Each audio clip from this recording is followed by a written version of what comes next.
সঠিক এসআইআর হলে 1,25,30,00,000 লোকের নাম বাদ দেওয়া উচিত। এখানে 100% এসআইআর হবে না, তারপরেও 1 কোটির কাছাকাছি নাম বাদ যেতে বাধ্য। প্রথম রাউন্ডেই 0.5 কোটির বেশি নাম বাদ যাবে।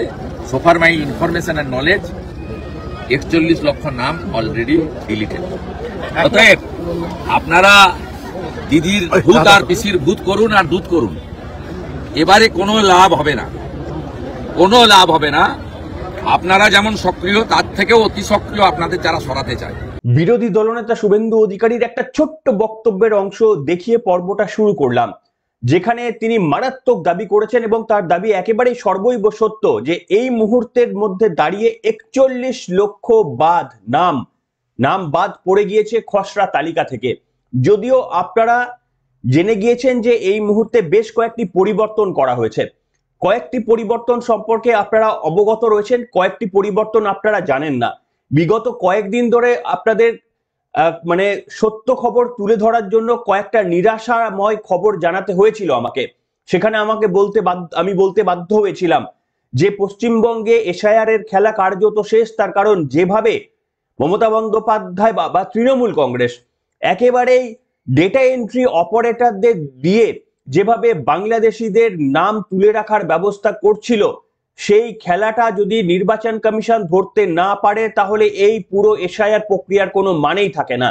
আর এই বক্তব্য কাকতীয় তলীয় হলেও জানি না, এই বক্তব্য বলার 1 থেকে 2 দিনের মধ্যে রাজ্যের নির্বাচনে এসআইআর নিয়ে প্রচুর পরিবর্তন এসে গেছে। তার মধ্যে 2-1টা পরিবর্তন এমন এসেছে যেটা আপনার মাথা তো ছেড়েই দিন, রাজ্যের মুখ্যমন্ত্রী মমতা বন্দ্যোপাধ্যায়ের মাথা পর্যন্ত ঘুরে গেছে। আমি হলপ করে বলছি আপনাদের সামনে যে হয়তো কতগুলো পরিবর্তন আপনারা জেনেছেন, এই যেমন স্পেশাল অবজারভার নিয়োগ করা হতে পারে, কিংবা আরো 2-1টা হয়তো তথ্য আপনাদের কাছে এসে পৌঁছেছে, কিন্তু কিছু তথ্য যেটা আমি আপনাদের সামনে আজকে কালেক্ট করে নিয়ে এসেছি সেই তথ্য আপনাদের কাছে পৌঁছে দেওয়া হয়নি। এটা আপনাদের দোষ নয়, এটা উদ্দেশ্য প্রণোদিতভাবে পৌঁছে দেওয়া হয়নি। তার কারণ সংবাদ মাধ্যমগুলো শুধুমাত্র ওই বিএলওদের মৃত্যু ঘটছে এইটুকু প্রকাশ করছে, বাকি যে হাফটা সেটা তারা দেখাচ্ছে না। আর তার জন্যই কিন্তু সেই না দেখানো জিনিসগুলো, মেন স্রোতের মিডিয়াতে যে জিনিসগুলো দেখায় না সেগুলো আমাদের পর্দায় আপনারা দেখতে পান বলেই আপনারা আমাদের উপর কিছুটা হলেও ভরসা করেন। আর আপনাদের নিরাশ করব না আজকের এই পর্বে। নমস্কার, welcome to simple as a বিষয়। আপনাদের সকলকে স্বাগত জানিয়ে শুরু করছি আরো একটি অত্যন্ত গুরুত্বপূর্ণ একটি পর্ব, যেখানে আমি বিরোধী দলনেতার এই পুরো বক্তব্যটা আপনাদের সামনে শোনাবো। আপনারা জানেন যে অনেকগুলো পরিবর্তন হয়েছে, তার মধ্যে সব থেকে ইন্টারেস্টিং পরিবর্তনটা কি জানেন? সব থেকে ইন্টারেস্টিং পরিবর্তনটা হচ্ছে ইআরওদের বলা হয়েছে মুচলেখা জমা দিতে 1 ডিসেম্বরের মধ্যে। এই খবরটি আপনাদের সামনে কেউ তুলে ধরেনি, অথচ এই মুহূর্তে এসআইআর প্রক্রিয়া নিয়ে যা আলোচনা হচ্ছে তার মধ্যে সব থেকে গুরুত্বপূর্ণ বিষয়টি লুকিয়ে রয়েছে এই খবরটিতে, যে ইআরওদের 1 ডিসেম্বরের মধ্যে মুচলেখা জমা দিতে হবে। আজকে আলোচনায় আসবো, আপনাদের ব্যাখ্যা করব যে কেন এটা গেম চেঞ্জার, আপনাদের সামনে আমি ব্যাখ্যা করব। কিন্তু তার আগে আপনারা জানেন যে এই মুহূর্তে আমাদের কথা ছিল, মানে নির্বাচন কমিশনের ঘোষণা অনুযায়ী কথা ছিল 4 ডিসেম্বরের মধ্যে এনুমারেশন ফর্মগুলোকে কালেক্ট করে তারপরে সেগুলো ডিজিটাইজেশনের পদ্ধতিটা শেষ করতে হবে বিএলওদের। সেই পদ্ধতি 7 দিন পিছিয়ে গিয়েছে এবং খসড়া তালিকা যেটা 9 ডিসেম্বর প্রকাশের কথা ছিল সেটাও 7 দিন পিছিয়ে গিয়েছে, এবং মূল যে ফাইনাল তালিকা সেটাও 7 দিন পিছিয়ে গিয়েছে। অর্থাৎ পুরো প্রক্রিয়াটা 7 দিন পিছিয়ে গিয়েছে। তৃণমূল ভাবছে যে তারা বোধহয় এই তৃণমূলপন্থী বিএলওদের রাস্তায় নামিয়ে আন্দোলনের জন্য ঘটনাটি ঘটেছে।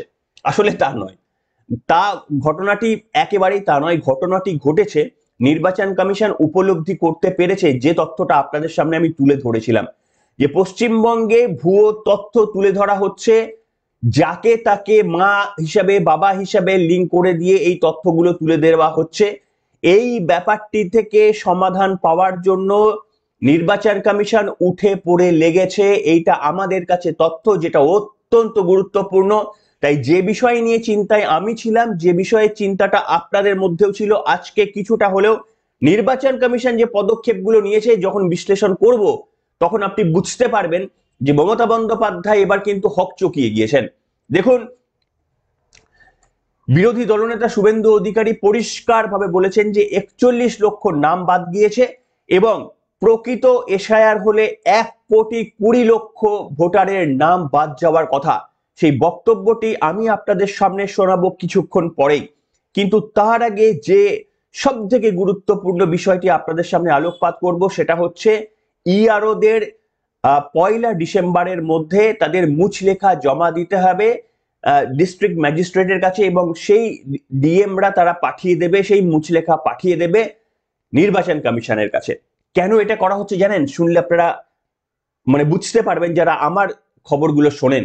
আমি বলেছিলাম যে বাংলাদেশিদের জায়গা করে দিতে তৃণমূল কংগ্রেস বেশ কিছু বা ওই আইপ্যাকের নিয়োজিত বেশ কিছু ডেটা এন্ট্রি অপারেটররা, তারা, আমি আপনাদের ভিডিও দেখিয়েছিলাম, তাদের অথরিটি থাকা না সত্ত্বেও তারা কিন্তু এই ধরনের ডেটা এন্ট্রি করে ভুল তথ্য আপলোড করে দিচ্ছেন। আমি বলেছিলাম এটা যদি ধরতে না পারে তাহলে পশ্চিমবঙ্গে এসআইআর করার কোনো মানেই হয় না।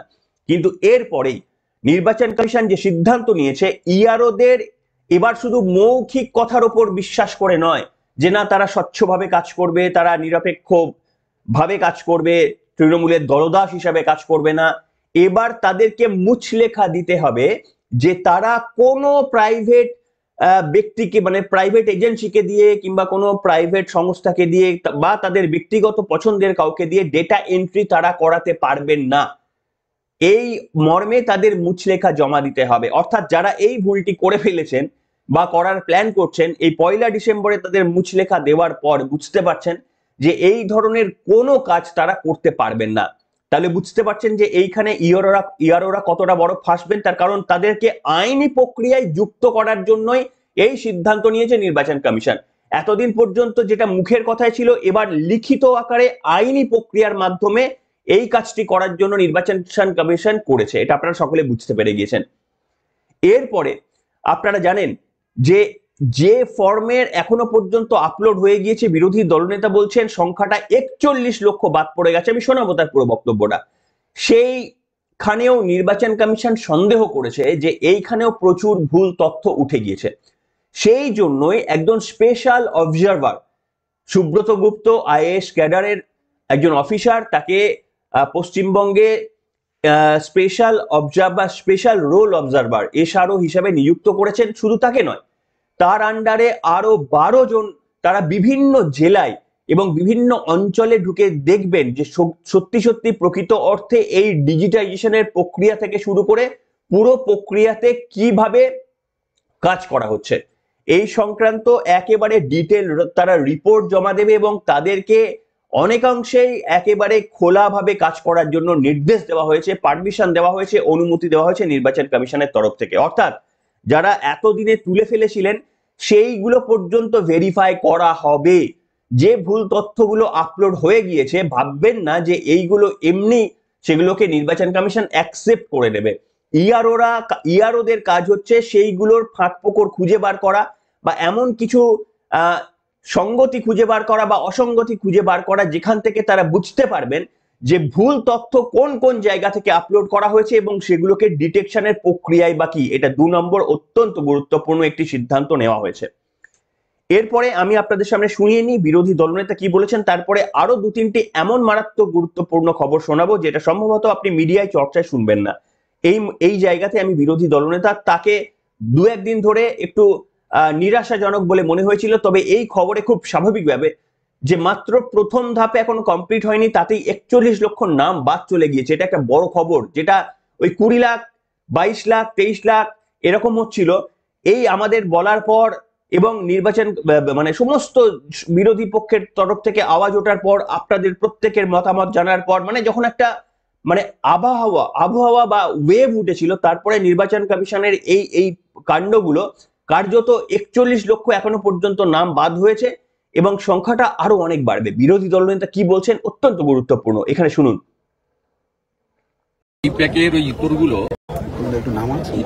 ইয়ারোদের নেতৃত্বে ওই মনোজ পন্থের উদ্যোগে 30 লক্ষ এইরকম বাংলাদেশি অনুপ্রবেশকারী মৃত ভোটারের নাম লিখে দিয়েছে। এই কারণেই ইলেকশন কমিশন সঠিকভাবে নিরপেক্ষ অবজারভার জোন ওয়াইজ এবং জেলা রাজ্যে দিয়েছে। এখনো পর্যন্ত আমরা তো ক্লোজ মনিটরিং করছি। 80 লক্ষ ডিজিটাইজেশন বাকি আছে, 41 লক্ষ পর্যন্ত বাদ গেছে। এটা প্রথম ধাপ, হাফ কোটির উপরে বাদ যাবে। দ্বিতীয় ধাপে হিয়ারিংয়েও বাদ যাবে। তৃতীয় ধাপে ড্রাফট ভোটার লিস্টের পরে আমরা হাতে রেখেছি 7 নম্বর ফর্ম। একটাও মৃত double triple entry fake Bangladeshi মুসলিম অনুপ্রবেশকারীর নাম থাকলে 52,000 বিজেপির BLA 2 দিয়েছে বিজেপি, সর্ববৃহৎ, আমরা 1 ইঞ্চিও ছাড়বো না। অতএব এই আইপ্যাক এবং কিছু এক শ্রেণীর ERO AERO BLOদের উপরে মানসিক শারীরিক চাপ তৈরি করে যে অপকর্মটা করেছেন ধরা পড়বেন। এবং এই ভুয়া WBCS অফিসার শানু বক্সিদের মতো এদের অনেক কপালে দুঃখ রয়েছে, এদের দুঃখ রয়েছে। আমি দাবি করব জোন অবজারভাররা বিডি অফিসগুলোই ঘোরা শুরু করুন এবং AI ফটো স্ক্যান করে এই চুরি চামারিটা ধরার ব্যবস্থা করুন। এর বাইরেও আধুনিক প্রযুক্তিতে শ্বশুরকে বাবা, বাবাকে শ্বশুর বানানোর খেলা ধরা যাবে, ধরা পড়বে। সঠিক SIR হলে 1,25,30 লক্ষ লোকের নাম বাদ দেওয়া উচিত। এখানে 100% SIR হবে না, তারপরেও 1 কোটির কাছাকাছি নাম বাদ যেতে বাধ্য। প্রথম রাউন্ডেই হাফ কোটির বেশি নাম বাদ যাবে। সোফার মাই ইনফরমেশন অ্যান্ড নলেজ 41 লক্ষ নাম অলরেডি ডিলিটেড। অতএব আপনারা দিদির ভূত আর পিসির ভূত করুন আর দুধ করুন, এবারে কোনো লাভ হবে না, কোনো লাভ হবে না।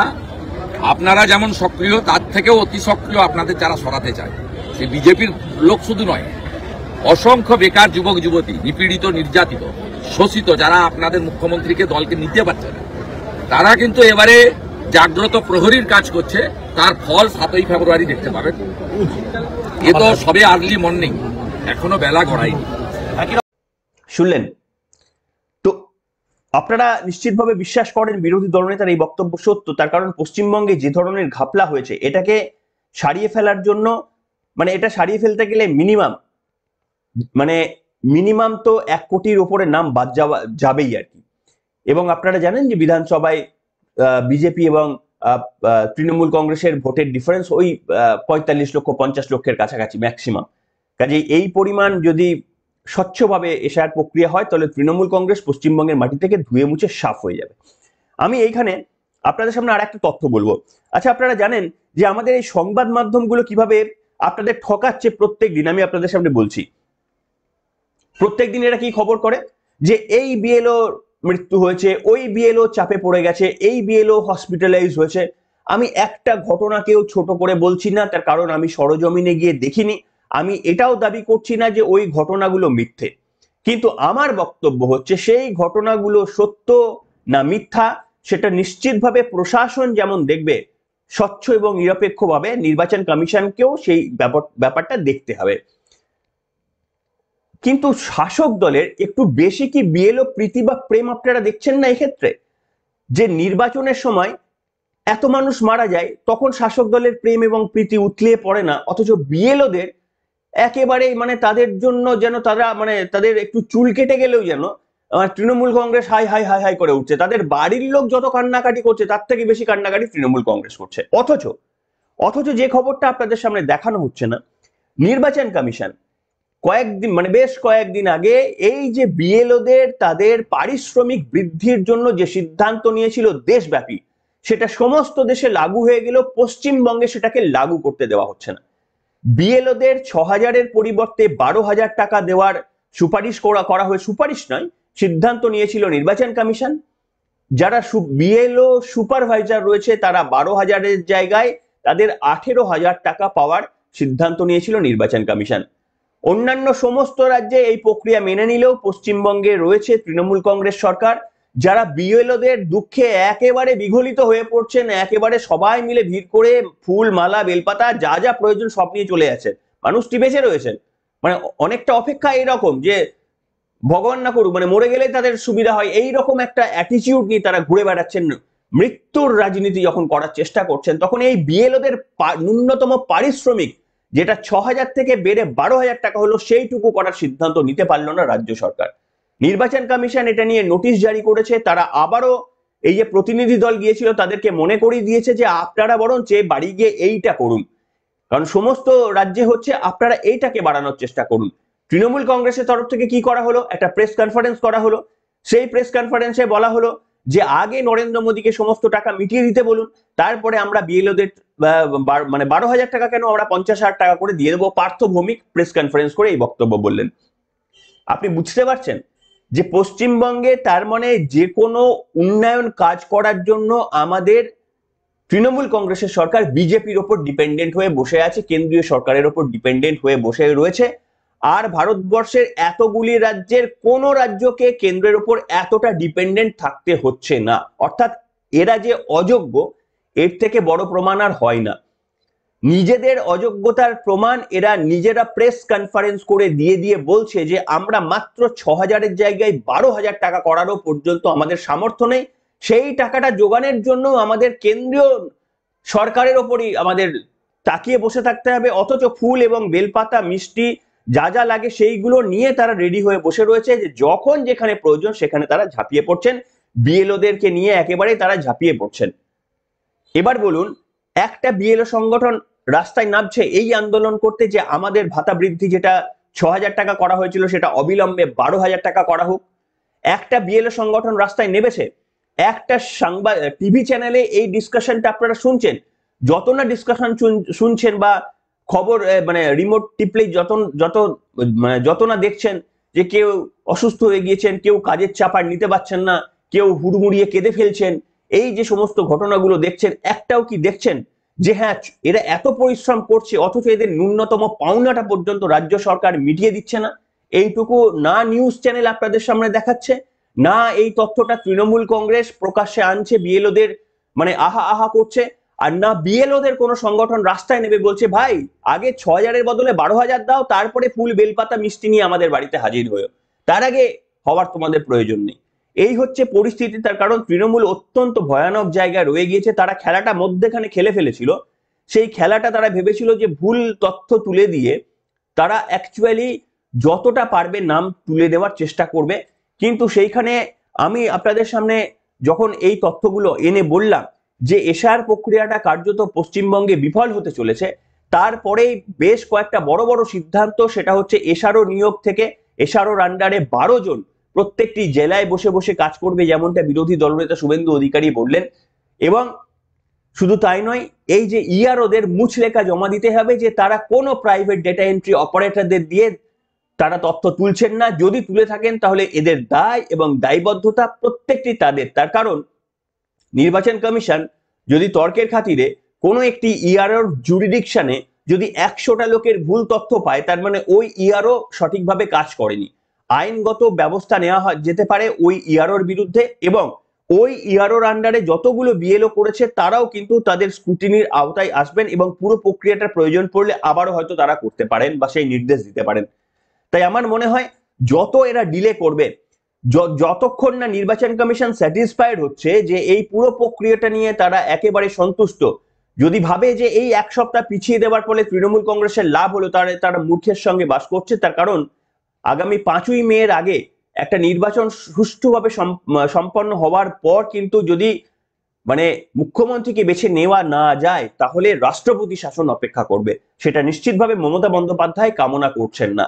তাই যেটা একটুখানি ব্যাকফুটে চলে এসেছিল, অন্তত নির্বাচন কমিশন আরো বেশ কিছু পদক্ষেপ নিয়ে সেটাকে আটকানোর মানে আপ্রাণ চেষ্টা করছেন।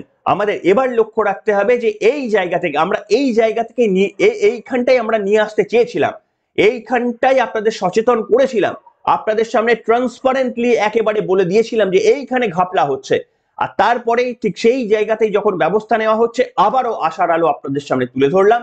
এবং যতক্ষণ এই আশার আলো পাবো আপনাদের সামনে তুলে ধরবো, শুধু এটাই আমার কর্তব্য নয়, যদি সত্যি সত্যি এর মধ্যে নিরাশার কোনো অন্ধকার থাকে তাহলে সেটাও আপনাদের সামনে জানাতে হবে।